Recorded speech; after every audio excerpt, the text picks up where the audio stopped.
श्री स्वामी समर्थ. आपलं मन काही कारणांनी जेव्हा अस्वस्थ असतं त्यावेळी शांत राहावं, कुणाशी काहीही बोलू नये. अशा वेळी डोळे बंद करून मनातल्या मनात स्वामींचं नामस्मरण करावं.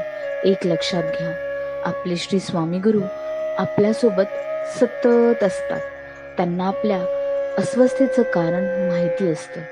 काही वेळा आपल्याला काही गोष्टी त्यांना शिकवायच्या असतात.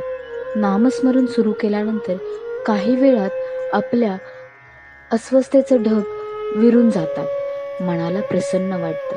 अनेक प्रश्नांची उत्तरे आपल्याला अगदी सहजरित्या मिळतात. खूप काही शिकवायस मिळतं.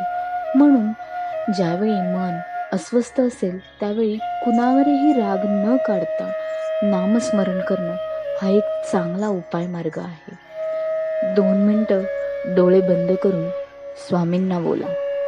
श्री स्वामी समर्थ. घरातून बाहेर पडताना म्हणा, स्वामी माझ्यासोबत तुम्हीही चला. कधी तुम्हाला खूप रडू येत असेल तर स्वामींना सांगा, मला पोटूशी धरा. तुम्ही खूप आनंदात असाल तेव्हा म्हणा, स्वामी माझी तुमच्यावर खूप श्रद्धा आहे. तुम्ही काही कामे करता तेव्हा म्हणा, स्वामी माझ्या मदतीला या. तुमच्या हातातून काही चुकते तेव्हा म्हणा, स्वामी मला क्षमा करा. तुम्ही रात्री झोपताना स्वामीविषयी कृतज्ञता व्यक्त करा आणि म्हणा, स्वामी तुमच्या मायेचे उबदार पांघरून माझ्यावर घाला.